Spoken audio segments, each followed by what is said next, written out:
guys, welcome back to the Dog Mom podcast. Today we have a very special guest with us, Fina. Thank you so much for joining us. Fina is the founder and CEO of Mindful Minds Marketing, and before she started her own marketing company, she was also the host of a very successful podcast.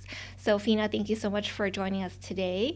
Can you tell us a little bit more about your podcast and also the new marketing company that you're starting? Yeah, so I started a podcast in 2021. A lot of people, I think, did that as well because COVID was a little bit isolating. So it was a great place to meet people. It was an interview-based podcast, so we focused on mental health and trauma and a whole bunch of different stuff, and it was all very education-based. So I did a lot of different interviews with doctors and psychiatrists and different experts and kind of learned from them, which was lovely. And then we wrapped that up at the beginning of 2024, which is when I launched Mindful Minds Marketing. And we're a small business marketing agency. We focus primarily on trying to work with small businesses that want to manage their own marketing. A lot of times trying to hire someone full time or have someone on retainer is really inaccessible for small businesses. And marketing has become, especially social media marketing, has become something that is now just the standard. It's not really like an above and beyond thing. It's everyone's expected to have a great social media presence. So the idea is to kind of come alongside these small businesses and work with them, but do it at an affordable rate. Yeah. And thank you so much for reaching out to me and, connecting with me because I think you have a very unique story with your dog.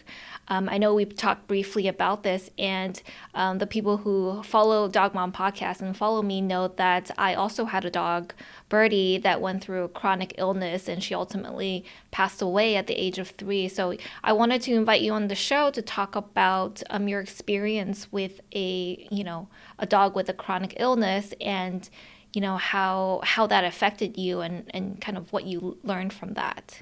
Yeah. My experience with having a chronically ill dog was kind of brutal. I got my dog Stevie in 2020, which again, a lot of people got their COVID puppies. And I was moving to a big city by myself and wanted to have like a little companion. I wasn't going to have any roommates. And obviously, COVID was already isolating as it is. And she was like totally normal, healthy little puppy. I'm a little bit of an intense dog mom. So We all I, are, right? yeah. So I did a lot of research and a lot of, um, I went into the idea of getting a dog with a lot of intention and the idea of like picking foods and, picking vets and all these things. And I only say that because, I think everyone is always doing their best when it comes to trying to parent their dogs. And even when you're doing the very best that you can, sometimes things just happen and things come up and you can research everything, you can read every book and read every article and things will still go wrong. And so my dog, when she was about 6 months old, we woke up New Year's Eve morning, and she started peeing blood, which is never a great sign. And we rushed her to the doctor and discovered that she had a UTI, which is like not necessarily abnormal. It was a little weird because she was so young. Um, and simultaneous to that, she was having some serious like tummy issues, and we couldn't figure that out. And I was taking her to the vet. We cleared the UTI, and then they did like a routine checkup. And I think like a week later, it was already back. And we were like, okay, so this is now like much more abnormal. And they initially thought maybe it was an antibiotic resistance. And that started about a 6 month long journey of UTI after UTI after UTI. She had a UTI essentially straight for 6 months. We went through 6 or 7 antibiotics, thousands of dollars, and a lot of vet appointments, a lot of urinalysis, which are just like not fun for the dog. She was an absolute trooper, but it was really frustrating, and it was a longer process. I know some people have chronically ill dogs where it's years. For us, it was like a 6 to 7 month process, which I can't imagine having something that was longer than that, because even that was just like hell. It was horrible. And we ended up getting her a really expensive and intensive surgery when she was a year old. And we found out that the UTIs were being caused by an anatomy issue. And so that fixed the anatomy issue. And she's been good since then. But that 6 to 7 month process, I learned a lot. And I also learned how hard it can be to be a dog mom with a sick dog. It's not an experience I wish on anyone. Yeah, and you were a first time dog mom as well. And, when you're so excited getting a new puppy or rescuing a new dog, you're worried about, how does the dog fit into my life? How am I going to change my life now that I have this, cute, adorable puppy that I have to take care of? You don't really think about what are like the what ifs, right? The worst case scenarios when you have a really sick dog and you have to upend your whole life and put in a lot of financial, go into a lot of financial distress for the dog. So I think a lot of people don't really even think about that at all. So it's crazy that you went through that on your first time. And yeah, tell us a little bit about how you became to realize that that was an anatomy issue, and kind of like, did you go to a lot of vets? Yeah. Yeah, yeah. And I'll also touch on what you just mentioned about the financial distress and the upending your life as a really good point, because that was the thing that was the most distressing was I was a dog mom and I was a first time dog mom. I was also a single dog mom. Mhm. So I was doing this as a single person, didn't have roommates, didn't have a partner. Um, and I knew what the commitment to have a dog was. I knew that that was going to change what time I could come home at night. And that if I'm gone for a long period of time, I need to make sure that I'm checking in. And, it changed my schedule and it changed, my budget and all that kind of stuff. What I wasn't expecting was going to the doctor 2 times a week, 3 times a week. The cost of that, the time commitment of that, our doctor was like 20 minutes away, which isn't that big of a deal. But when you're doing that in rush hour traffic in a really big city, it eats your time. And then just the emotional devastation of like going to the doctor, getting another test where it says she has another UTI and we didn't kick it. I remember like sobbing to my mom and I was like, well, it has to get better, right? And my mom was like, well, maybe, or like maybe this is her life. And I was like, oh my God, like it hadn't hit me that there was a chance that this just wouldn't get better. Right. Um, and I also like it also has the chance to affect her long term, which was really devastating too. Small doggies are not supposed to be on that many antibiotics, especially when they're that young. It does a lot of intestinal damage, or it can. And it can also impact just their ability to be on antibiotics in the future because they can develop antibiotic resistance. And so I had to have a really hard conversation with our vet where she was like, this could take years off her life in the future, which was devastating to hear, especially as I'm looking at my adorable, like 9 month old little puffball of a dog. And I'm like, oh my God, like, what have we done? So that was definitely a huge thing that I wasn't expecting and felt very lonely. And I felt silly complaining to anybody about it because it's my dog. But at the same time, it was massively impactful to my mental health and to my time and my ability to like enjoy my life during that time period. But in terms of the doctors, we went to our primary vet who we love, and we've actually now moved like 3 hours from that or 2 hours from that primary vet via ferry. And we still ferry over to go to that primary vet because we love them so much. We have backup vets in the area in case of an emergency, but we really loved their care. But it got to a point where our primary vet was like, we don't have the tools. Like I'm doing all I can here. The tests are coming back the same. We don't have an answer for this, and I'm concerned about Stevie's long-term health with just us doing this over and over again. And Mhm. so we got a few recommendations for different hospitals, and we went to one of them, and one of the doctors that we went to, and you and I chatted about this a little bit earlier, but one of the doctors that we went to gave me a recommendation. And I'm reviewing all the paperwork and I'm reviewing the recommendations. This is also during COVID, so you can't go in to the doctor. You can't meet the doctors. You're just like talking to them on the phone. Right. Or you're Which like the was, parking lot, yes, speaking crying with in your car. nurse. Yeah. Yeah, there's a lot of crying in my car in parking lots. And I'm talking to this doctor, and his recommendation for both her stomach issue and for the UTI was essentially that she was uh, having some sort of overeating, which was bizarre because she was, for one, completely healthy weight, and for two, none of those symptoms correlated. And his recommendation was to cut down on her food to see if that reduced her, 'cause she was having some like different like vomiting issues and stuff. And he recommended to cut back on her food. And as I'm on the phone with him, I'm doing calculations on my phone calculator and I'm Googling like kcals or whatever the calorie, you know, input is for a dog food. And I'm doing calculations on her weight. And I was like, I think that'll kill her. Like, I think what you're advising is dangerous. Like, she wanted to half her food and she was already on like a relatively small diet. And I just had this like gut instinct of like, no, I don't think this is the right call. And that's a hard thing to do, especially because doctors are trained and like you never want to come off as like the jerk dog parent who's like, I know more than you and you have a degree. But I just had this gut instinct and I was like, this seems wrong. And so we went to another doctor and that doctor couldn't figure it out. And then I finally got recommended to an internal specialist at a medical center. And I showed up and I had been doing a ton of research. The UTI thing, we got an answer on, and the answer was that it was anatomy. And we needed to wait until she was a year old to do the surgery because they don't recommend doing anatomical surgeries before then because they can grow out of it. So that was kind of on the back burner. And we were just trying to manage that problem until she hit a year. And we had the surgery date scheduled. And so our goal for that was how do we kick the UTI before the surgery so that she can be infection free going into the surgery. The other issue with her food intake and the whole situation with her tummy, that was still like completely a mystery to everybody. And so I was doing all this research. We'd been given prescription diets and hydrolyzed protein and all these different things. I'd spent hundreds of dollars on all these prescription diets that normally are not covered by insurance. And I printed out every diet she'd been on and I highlighted every ingredient that was in all of the diets. Like anything that was a constant thread that was showing up in multiple diets, I highlighted.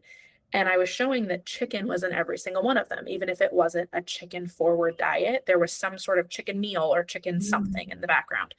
And I brought that up to vets before and they said, well, is she itchy? Is she chewing on her feet? And I said, no. And they were like, okay, well, then it's not that. And so I show up to my appointment with my internal specialist and Dr. Donovan, who we love and worship in our house. And I was like, okay, I have this packet. Here's my thing. I think it's a chicken allergy. Before you cut me off, like, and I'm like ready to like defend my case to this woman. And she goes, no, I think you're right. And I was like, you think I'm right? And I like immediately teared up. And she's like, yeah, no, I think you're right. I think it's chicken. And I'm surprised that other doctors haven't caught that. And I shared with her what the other doctor had advised with cutting her diet in half. And she goes, that's horrific. She was like, I don't ever like to speak poorly on other doctors. That's scary. That's scary bad advice. And I was like, okay, like I trusted my gut. That was the right thing to do. And she put us on she recommended just food for dogs, and put us on like the beef diet. Stevie has now been on that diet for 5 years. It has drastically impacted her tummy. We still go back and see Dr. Donovan for like yearly updates to kind of manage her stomach because the long term being on a chicken diet when she had such an intense allergy to chicken actually enlarged her stomach. So it did long term damage to her stomach. And we now are kind of constantly having to make sure that we're checking on that. And the antibiotics actually also did some long term damage, and she's probably permanently going to be on probiotics. So we have that as well. But it was an interesting test of trusting your gut, especially as a first time dog parent. And I don't ever advise, like, it's not a blanket piece of advice to be like, go against your doctor. Like, that's dangerous. But it was just one of those things where I felt like something was off. And I'm really glad I trusted it because I don't know if she would have been able to survive getting her diet cut in half while vomiting and being on antibiotics. Like that might have been a really, really dangerous combo for her. And so it was an interesting thing to do my own research and then have that pay off. Yeah, and I just commend you for really sticking with your gut and really thinking about the doctor's advice versus your real life how your dog is with you day to day, right? And using that advice and then seeing if that advice actually applies to you, to your situation, or if it doesn't, and when Birdie was sick, we also had to shop around for vets, which is something that I recommend everybody do if your dog does develop some really strong symptoms.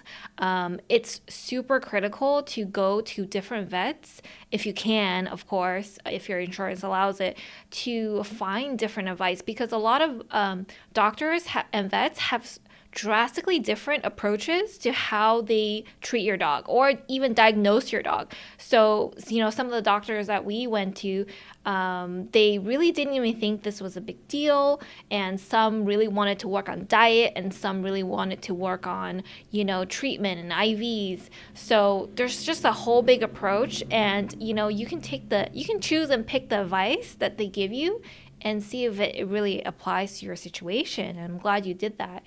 And you're a big, proponent for Stevie, and you were her champion. So that was really cool to see and how you managed that. Thanks. I appreciate that. And yeah, I do agree that I think um I didn't go to school to be a vet, so I don't know all the ins and outs of vet medicine, but I think that what I've learned through trying out doctors and kind of interviewing them and giving them auditions to like be my dog's care, Of course, yeah. um, I've learned that um, a really big green flag for me is when a vet approaches something and says, but you know your dog best. So, like for some Mhm. dogs, um, a certain symptom of something might be, I don't know, like scratching or biting or going in circles or like something funky. And if you sense that your dog has something that's off, not all dogs have across the board mannerisms. Um, my dog is a poodle, and she is a incredibly intense routine dog. And so we've been battling dog anxiety recently because of COVID. She's developed some pretty serious separation anxiety. And when we travel, that really comes into play. And she has stress colitis, which has become like a whole other issue that we've had to be battling. And I've had some doctors say, oh, well, that just happens sometimes. Or, oh, she's probably not nervous. It's probably this. And I'm like, yeah, but I know her and I know her signs and I know what little funny ticks she does when she's anxious. And, she even develops new coping mechanisms. Like sometimes she just gets kind of sad. And recently, her new coping mechanism to being anxious, which we're trying to figure out a solution for, is she chews on the hair of her tail and eats it, which is not ideal. And I had some doctors that were just like, "Oh yeah, like whatever," and I was like, "Well, no, this is like she's in distress. Like she's so anxious that she's literally eating her own fur. Like that's weird. That's not like a normal thing for my dog to be doing." And she's not a chewer. She doesn't chew on things. So like that's odd for her. And for us, that was a sign to do another trip back to Dr. Donovan and go back to our internal specialist and sit down and map out a game plan. And we had a whole bunch of different things we were trying. And, we're still working on that treatment plan and kind of figuring out what the best strategy is. But having a vet that acknowledges that you're the person that spends the majority of the time with this animal. Mhm. And as much as for some people, a dog is just a dog, to me, a dog is very much so like my family member. Me and my husband don't have children. Like she's our baby. And so we know her, we can tell when things are off. And so going and working with veterinary professionals that are encourage that relationship and trust that you have a relationship with your dog and trust that you know their mannerisms and you can tell when something's off, even if maybe the vet can't because they don't know your dog as well as you do. Right. And that's kind of like my approach with our dogs and our kids as well is you know their routine and you know how they usually act, but if something deviates from the norm, you kind of take note and you try to take note of what causes these type of symptoms, right? Did you change your food? Did you change your routine? Did you change anything? And being observant and mindful of that is super critical because when you're bringing these evidence to the vet, they're using their knowledge and their expertise and their experience to see if there's something wrong there, right? They don't know all the different things that you're seeing and you're observing. So they're relying on you for that accurate narration, right, of all the symptoms and things that are happening. So if that's not correct, then might not translate into the vet giving you great advice. So that's why it's super critical when you have a ill dog or chronically ill dog. You're listing down all the symptoms and all the things that lead up to it that you can observe, and you try to like observe if there's any changes to the routine, if they're eating this thing and then 30 minutes later they're having like a bowel movement, or if they come in contact with this type of plant, if they're outside, all those things. When we had our dog Birdie had chronic kidney failure, and so every little thing could be catastrophic to her system. So we were super vigilant on everything, and with that, when you're writing down everything, then when you go to the vet, they know exactly what's happening and what could be happening, and they can give you better advice. Yeah, that's a fantastic point. I would really recommend to anyone who is seeing any type of deviation from the norm for their pet to take notes. Um, I have had, I have so many note files in my phone of like, I even have like, you can put photos in the notes. And so Mhm. even when she was recovering from her surgery, I took photos of her stitches and her site to make sure that it was healing in the way that I needed it to heal, so that sometimes when you're just looking at your dog and you see them every day, it's like, oh, is that different? Is that Mhm. like redder than normal? Like, and I'm kind of like, I don't really know. Like, maybe I'm just being paranoid. So I would take pictures every single day to make sure that it was healing correctly. And that gave my brain a much better starting point and like reference point to be able to look at it and be like, oh, this is very much so healing. Like, this totally Right. looks the way that it should. And the redness has gone down and swelling has gone down, all these different things. But we also use it to track, she still deals with stress colitis. And so we track like when things differ and we track what she ate. And we've also learned that, like, yes, she's anxious when we travel, which to us is not a surprise. That's like one that we expect. She also gets really nervous when something is changing in our house. So, like, we had a plumber come in and she was like, immediately started chewing on her tail. And we were like, Mhm. okay, so this is Right. not just travel. This is also any deviation from her routine is concerning to her. And I know some people approach dog parenting with the idea of like, dogs don't need routines. Like, we can, and some dogs don't. Some dogs are like, go with the flow, like Yeah. totally chill. My dog is not that dog. And we've learned that that's also something that's genetic. Her mom also has some anxiety and some different routines, and so, which is so funny that there's like generational anxiety with dogs. But her mom also really tends to have anxiety around changes and environmental changes, and you know different changes to her living space. And so we've learned that that's something that she's sensitive to, and we've really leaned on a routine because it helps her feel secure and helps her know that things are steady, even if her environment changes. When we leave the house, we do a puzzle and we have music that we play, and there's a routine we go through. And if we have to leave her at someone else's house, we go through that same routine so that she has some semblance of security and structure, even in a new environment. And for us, that's been really helpful. But yeah, keeping the notes. I mean, if I didn't have all the notes of like when her UTI started and what symptoms she had and what food she was eating, I don't know if we would have ever figured it out, to be honest, because the vet doesn't live with you. Like, they're not seeing Mhm. everything every day and all the symptoms and all the changes and what's impacting and what isn't. And we've even learned through that like she can't have peanut butter. Almost all dogs literally are obsessed with peanut butter. Dog companies put peanut butter in everything. And peanut butter upsets her stomach almost immediately. And we only learned that through like tracking treats of like, okay, well, this has peanut butter. Okay, let's take that out. Same thing with blueberries. She can't have blueberries. Just like kind of weird, funky stuff that I Yeah. wouldn't have never noticed if I wasn't taking notes. Right, right. And sometimes the vet is like, "Oh, how long has these symptoms been occurring?" And I'm like, "I don't know, 2 weeks, 3 weeks, or was it 5 days? I don't know." But if you take notes, then you'll know exactly what day she started this symptom, what day she started that symptom, and it's just so much easier for the vet to figure out.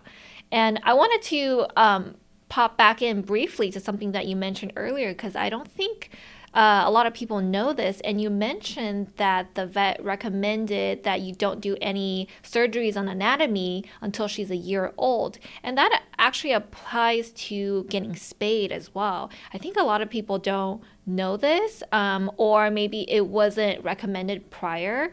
But lately, the recommendation is you don't spay your dog until they've gone through at least one or two heat cycles. And actually, I have a female dog now, and I haven't spayed her. I just think it's maybe more normal to just leave it alone. And she doesn't go out to the dog park or anything like that, so there's less chance of her, having an accidental litter. But I think it's really important for people to realize that you shouldn't spay your dog until the dog is at least a year old, and that's what they recommend now. So Yeah, and that recommendation has changed because 5 years ago when we got Stevie, the recommendation was to spay her prior to her first heat cycle yes. because there Yeah. was some evidence that spaying after could cause ovarian cancer, I think, or Mhm. some sort of reproductive system cancer. And I think that's part of it too, is the science changes and research changes. There was a medication that we had been prescribed 3 years ago that was for her stress colitis, and it was very well versed. It's something that all vets recommend for like stress colitis. Like it was like across the board, this is the solution. And probably 6 months ago, I reached out to my vet and was like, "Hey, we need a refill. We're about to go out of town." Like it's a backup emergency medication we would use if she was having too many gut issues to the point where she was getting dehydrated and really needed this medication. And our vet was like, "Oh yeah, they realize that that is causing XYZ. And so that has now completely stopped. Like we don't prescribe that for stress Oh, colitis at all interesting. anymore." And I was like, "Oh." And so I think it's interesting and good to, I know some folks that kind of view the vet and view vet care as a go in an emergency. And I found it to be very beneficial to be really on top of that care and go for her annual appointments. And she normally actually goes every 6 months, um, because advice changes. So even if you have this medication you've been using, or you have this tactic or this strategy, there's a chance that the research has changed. And who knows, the research could change again in terms of the spaying. Like Hmm. it changes often, but kind of Exactly. keeping up on that is helpful because it's great that research is changing. It means that they're researching more things and they're learning more things, and science is great and cool, and it's lovely to learn what people are learning in terms of the research field. But keeping on top of that is really helpful because even when you think you're helping your dog, maybe the science has changed and maybe now this isn't as helpful anymore. And there's also different research for different situations. I know there's a lot of conflicting research on like freeze dried and raw diets. Like there's a whole bunch of different conflicting research on that. And I mean, I always just kind of try to go with my gut and my dog, and also with what our vet is recommending. But keeping up on research, I think, is really helpful, and it very much so can flip back and forth. Yeah, for sure. And if you did spay your dog before she was a year old, don't get down or hard on yourself, because that was the recommendation at the time when the research showed that it was beneficial. But I think you gotta learn about the what vets are recommending, the research, and then you gotta choose for yourself, right? Because some research recommends this because this helps these type of dogs prevent cancer in their, when they're 10 or 12. But the other research shows that it could stunt their growth. It could lead to other issues if you don't spay them or do spay them. So you kind of have to look at the research in terms of like, why are they recommending this, and who are they recommending it for, and then make that decision for yourself and for your own dog. Does Which research really overlaps with your lifestyle, your dog, and what your goals are, and just kind of choose from there. Ultimately, the decision is down to us as the pet parents to make the best decision for our dogs. Yeah, and you'll probably make bad decisions too. Yes, I'm sure. Um, that's like a really hard, I know mom guilt is very well talked about in the parenting world. Hmm. Um, I've had a lot of dog mom guilt. When I found out that I had been feeding my dog a chicken diet that she was allergic to for literally like almost 8 months, I was horrified and I was so ashamed and sad and felt like such a jerk. And you're doing it for the first time, and even if you aren't doing it for the first time, you're doing How it would for you the have first time known? with this dog. So Yeah. like every dog is different. You're kind of doing it for the first time every time, even if you've already owned a pet. I mean, I spent my whole high school years dog walking and pet sitting, and I grew up with a dog that I was like the primary caretaker for because he was my best friend. He still is. He's alive. Paco, he's great. um, but no, I think you're doing it for the first time, even if it's not your first time owning a dog. And it's helpful to just kind of keep that in mind and be graceful with yourself because you're definitely going to make mistakes and you'll do something and you'll feed it to your dog and then research will come out that it's bad for them. Like it happens.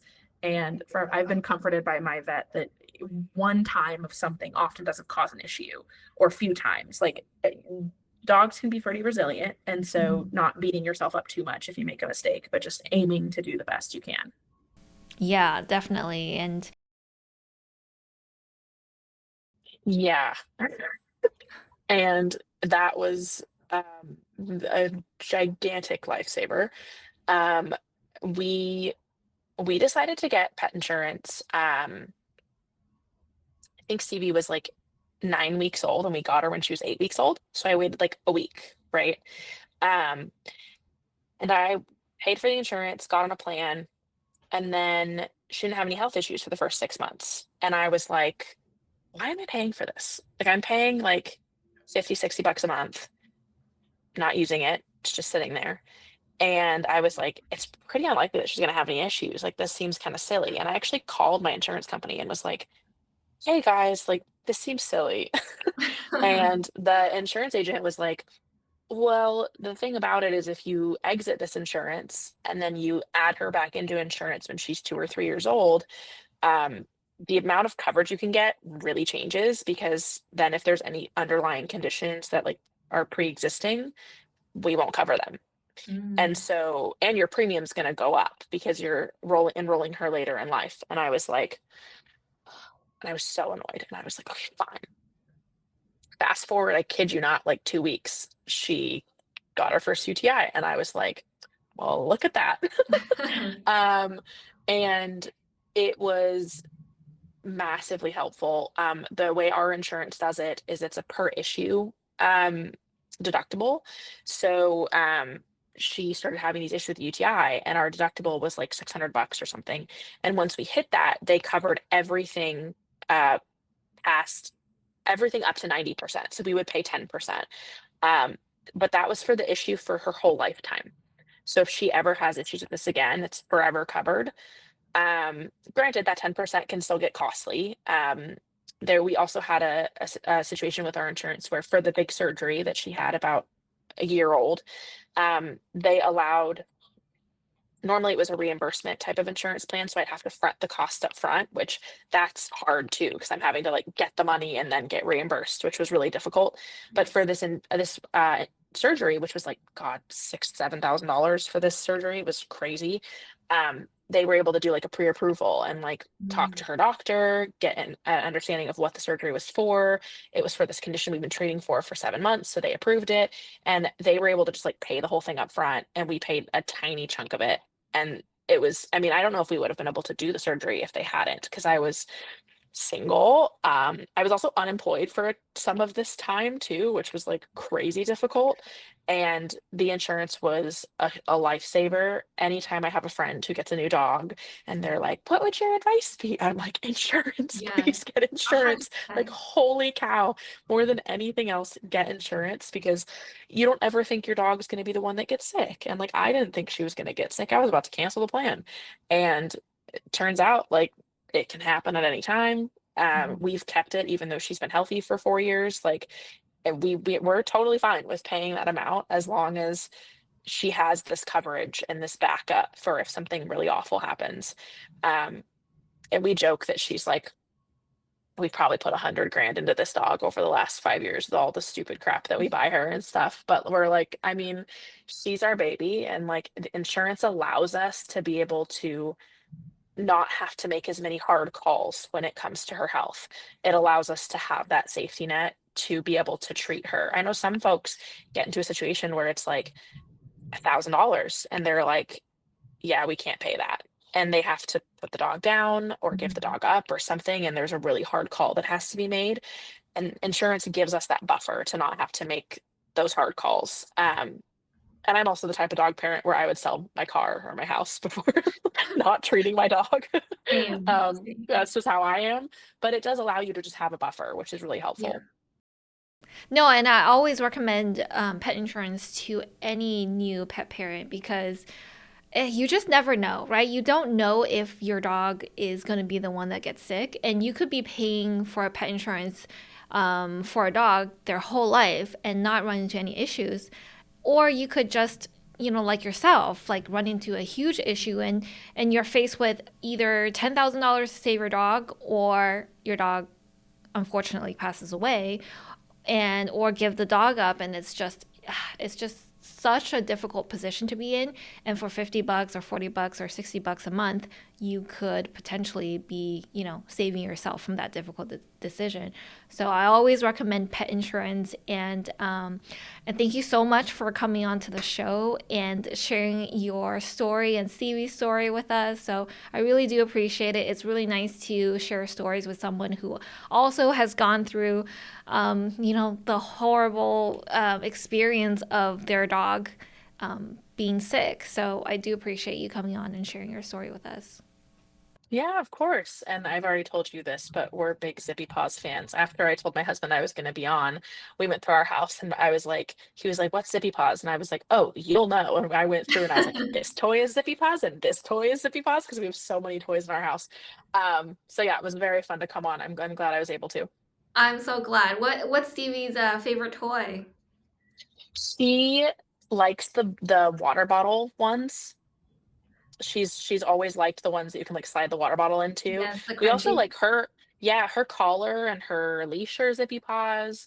We have your guys's, like, little, like, hiking backpack for the Oh, dogs. fun. We have so much. It was Oh wow, like you have like all the stuff. You're like oh, we right. have a whole, like, catalog. Yeah, she's been a fan of the we have your guys's, like, outdoor frisbee. We have so much. Oh, I amazing. literally probably baskets of toys. Okay, we're gonna have to send you some more newer Oh my stuff god, because please do. She would because love it. I know you guys have our old stuff and you're into Yeah, yeah. backpacks. I mean, that's the Beepod's fan status for sure. But we'll send you some Yeah. of the newer stuff, some of the puzzles, or some of the new snuffler toys as well. So that helps with pet anxiety. So when you're leaving, Yeah, yeah. you can leave them with couple of toys around the house so that they can be hunting for it. Kind of keeps their mind off of you being gone and helps relieve some of that anxiety. So I'll reach out Oh, and yeah, send I'm you some sure of that she'd love stuff. that. Yeah, yeah, that'd be awesome. Great, thank you so much, and we'll see you next time.